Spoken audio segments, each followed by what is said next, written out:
Everybody, it's Dave Weigel, Family Court Fraud Warrior Project, coming today with a special discussion, an important one. It's important, kind of terrible day. It's March 1st, 2026. This is Rose and Lily's 7th birthday. Yep. It's the little angels here who that mommy you see in between, who's sleeping inside right now, is Cindy Adams. I've known Cindy for a couple of months now. By now you've heard we are dating. Who knows, maybe we're falling in love. A lot of that is pertinent information because what makes today something that we need every warrior hearing these words. Please pray for those little girls today. Pray that they get a chance to speak to their mommy today. I know for myself, this was a pinnacle, a terrible day on my 50th birthday. You gotta see in this business model of fraud in the family courts. They have to use these special occasions.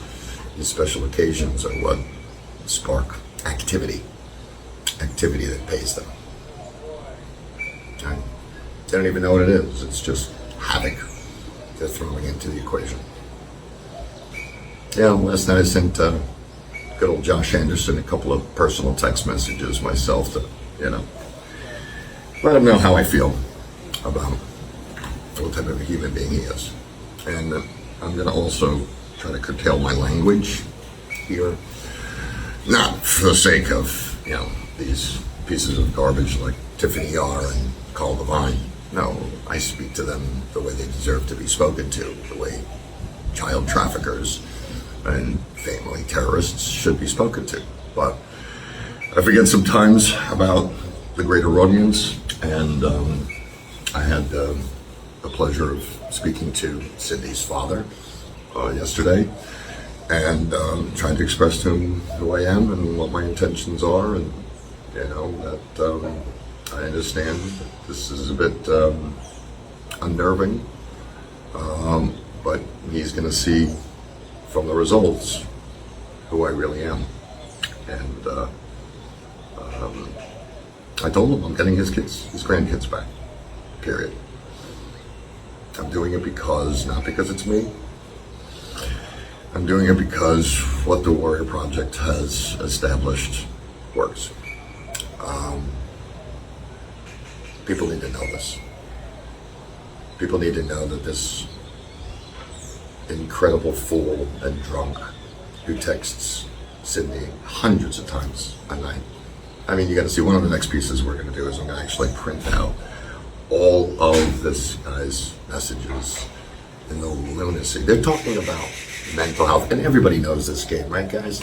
We're going to do a little poll right here, and I'm going to ask everybody to please weigh in whether or not they have suffered this part of the playbook.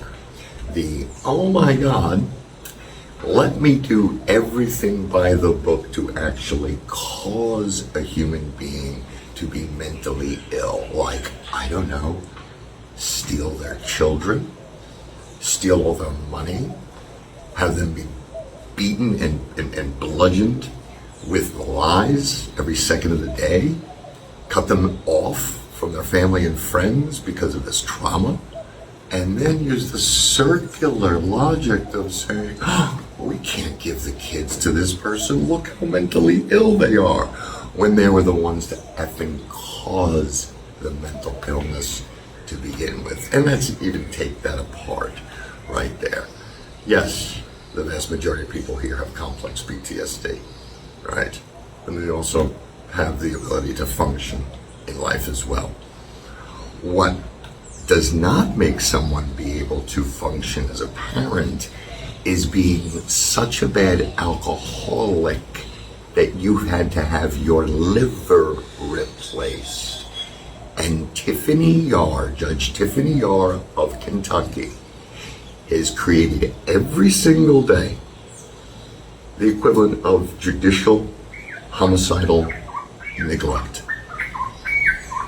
The science is clear, is in. The relapse rate when you're that bad of an alcoholic is, let's be safe here, well over 90%.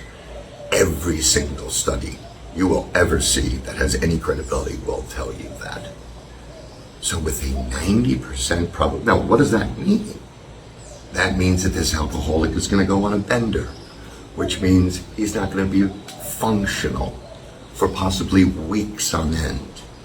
Yes, we're going to sit and we're going to tell a lot of the other stories that Tiffany Yahr doesn't want you to know about, okay? Because the only thing that matters in her courtroom is her ego. She just, and you're going to see below, proudly took away, or tried to. Obviously, it's not working too well for you. And have you picked up by that by now? Trying to take away Cindy's First Amendment rights. But let's get it out of here right now. We've had absolutely no need to get information directly from Cindy. And who even cares about it? It's transparency, okay? And no, you do not have the right to take away anyone's First Amendment right. Sweetheart, I hate to break it to you, okay? This is not Russia. This is not China. And you're not a queen. You're a low-level judge, bottom of the barrel judge. You know, the kind of judges where all the other judges that are really successful in life look down their nose at. That's you. The reason is because of decisions like this. It's not even questionable. You have endangered those girls' lives by you callously transferring custody to this menace, to this mentally ill person.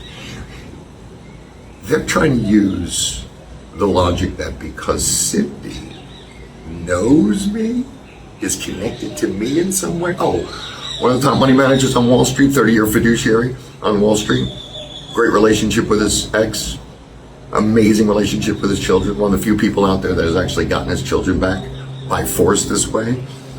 Terrible, terrible, terrible guy. Never been diagnosed with any kind of mental disorder.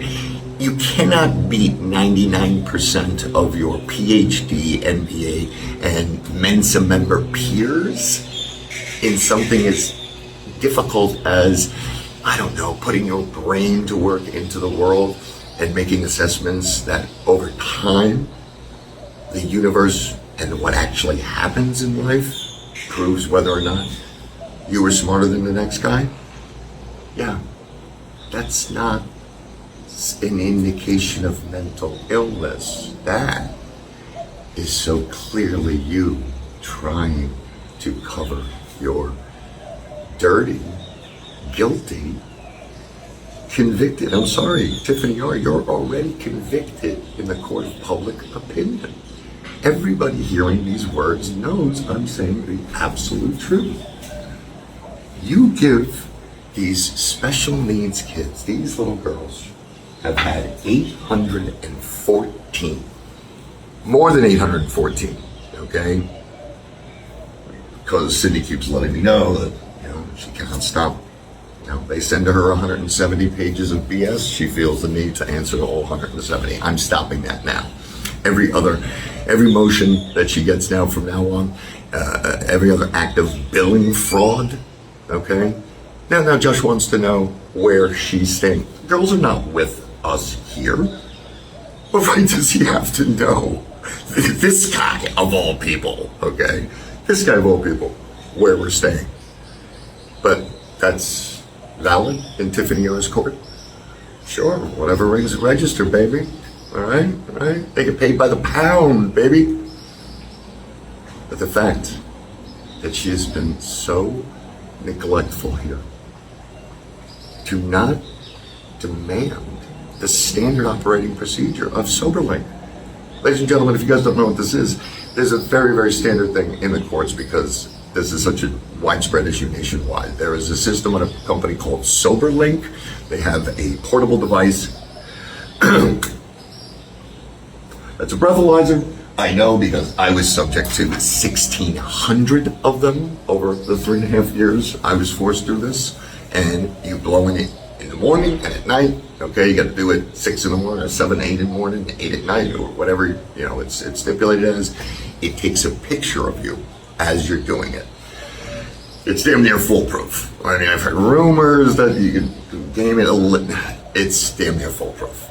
Okay, but that little bit of effort to just make sure that if Lily is having trouble eating, there's a competent person there to be able to deal with that. With a G-tube, you screw that up, you've got a limited number of hours before the child dies. That's what's going on here, people. That's the level of insanity out of this Tiffany Yahr and the level of immoral disgust out of Carl Devine, the attorney pulling all the strings here. Both of them know those little girls are in harm's way right now. And the only thing that they care about is how to stop this, how to stop me. And you can't. What they're gonna do, people, here, is they're gonna keep retaliating against Cindy. And we're gonna keep reporting it. We're gonna keep reporting it through the eyes of the children. What the heck does David Weil calling out the truth on these two officers of the court have anything to do with the best interest of the children? How does taking their mother out of their lives completely serve those children? Connect those dots here. They're trying to say, because Cindy has come to this federally registered 501c3 community watchdog organization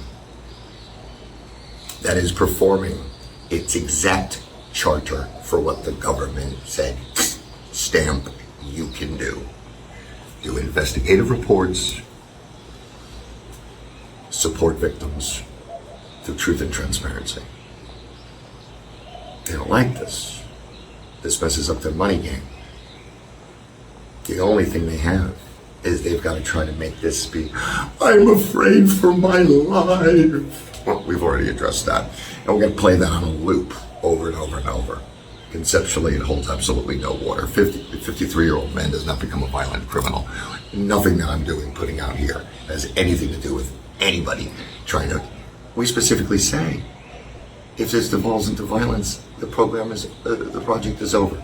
It's shot. Okay? All of our hard work up in smoke. Absolutely no violence, but they need that, guys. They need this to be some sort of a terrorist threat. Since when is telling the truth anything other than telling the truth? Tiffany Yahr, no matter where you go from this day forward, you cannot stop or change these facts. The facts are, these little preemie girls were developmentally delayed. Were.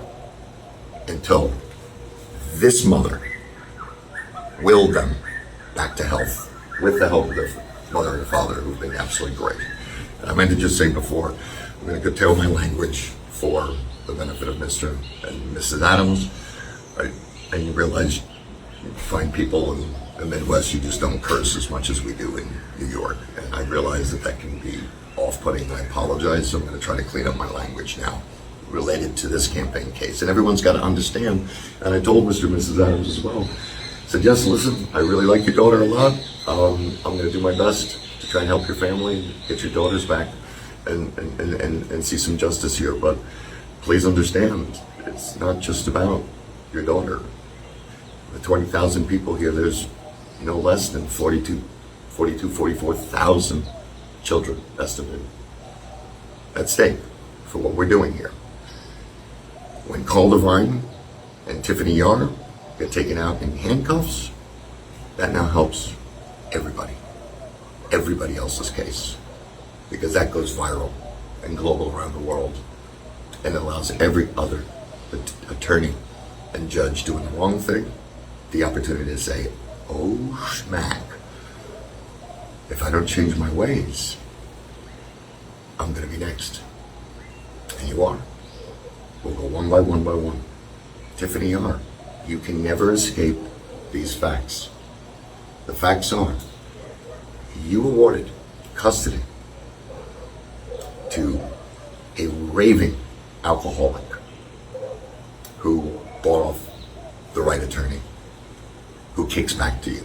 Yes, I'll put that 100% out there because I know it's absolutely true. There is absolutely no way. These two competed against each other for actually office. So there's no love lost here, all right?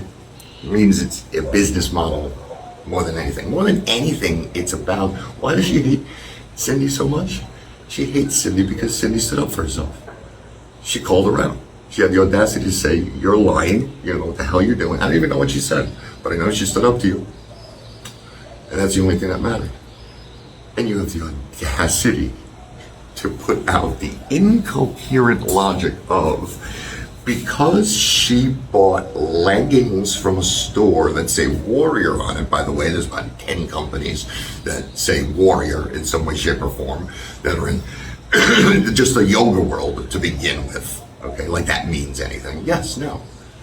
Tiffany Yahr, who has no training and no credentials in anything to do with psychology, at least I put my knowledge of the behavioral sciences to work in the real world, and it's reflective in my actual hedge fund's performance. This person has absolutely no credentials whatsoever and makes a statement like this. Because mommy bought leggings, that means that are anti-family court, which is a misrepresentation. Obviously, just looking at her name, we're against family court fraud. The bad things that happen in family court, not against family court. Pretty self-serving, assessment, wouldn't you say? Yes. So her assessment is Cindy is mentally ill because she bought these leggings, and she's also confirmed mentally ill and now needs to lose custody, complete custody of her children, for having an association and daring to come forward, like all you people have, with the truth. She thinks she's going to get away with this in America. We're here to let you know there's no effing way that's going to happen. We will have daily spots. It's not only going to be coming from me. I'm opening this up to the entire Warrior crowd. All right? There's a lot of people that have been following this. We've got a lot of at-home legal beagles out there. I welcome anybody to put your assessments to this too. But I would like everyone to comment here, if you can, please, about what you feel is more indicative. Who's mentally ill here? Is it a mother who buys leggings and dares to speak out publicly and come to a federally registered 501c3 charity? Is that assessment that that person is clearly mentally ill and now has to affect these 7-year-old girls? They have to lose access to their mother. Is that the sign of someone who's mentally ill? Or is the mother fighting for her kids and doing any and everything she possibly can, who's seen nothing but what you have all seen in your cases? Closed door everywhere. The old system. We say all the time, there's the old system and then there's the new system. This new system is where we're going to the court of public opinion and we're explaining it the way a friend would. And the reason I step up is because it's a little harder to poke holes in my credibility. Oh, they're trying. They're trying. And believe me, yes, yeah. I like what Marilyn Manson said. A measure of a man's art is not just how many people love you, but also how many people hate you. I think that makes a heck of a lot of sense. I think that makes sense that you're really moving the needle then. Well, I'm going to leave you with one last story, the whole visual for you guys.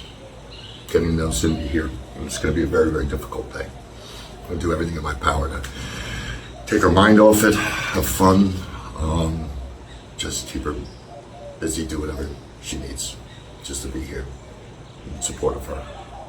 And I ask you all to just keep her in your prayers.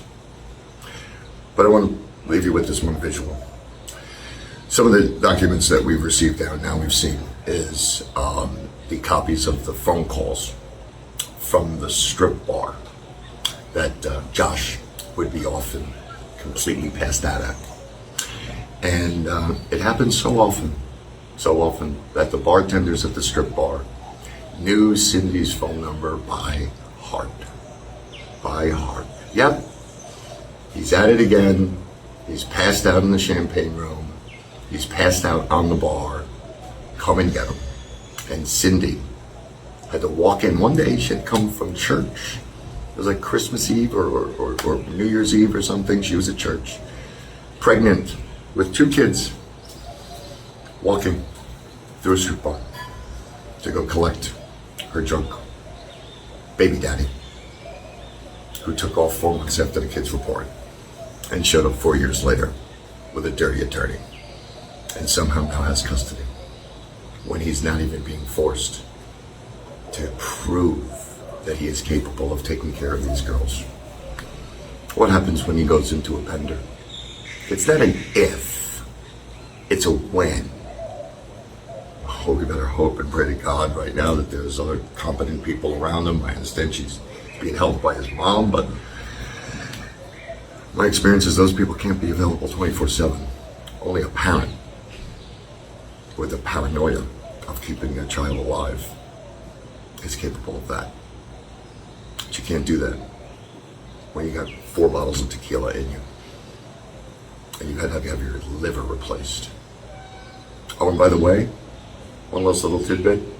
The normal rule to get a liver, all right, you have to be sober for 6 months. Then you go on the list for it. Now, Josh Anderson, he didn't have to be sober for 6 days. Mommy was the CEO of a hospital. Oh, some more connections. How many people feel that that's fair? This is a person who is now denying Cindy to even say hello to her children on her birthday, on their birthday. These 7-year-old little girls want to say hi, Mommy. Want to hear Mommy saying happy birthday, my babies. Judge Anderson, if you do not let this happen today, you will have proven the point to everyone in the world why every bit of language I've used towards you and every action I've taken towards you is 100% justifiable at minimum. At minimum. We are going to see justice here done in this case. And the justice in this case is going to help thousands and thousands of others. Thank you. Dave Weigel, Family Court Forward Project. More coming.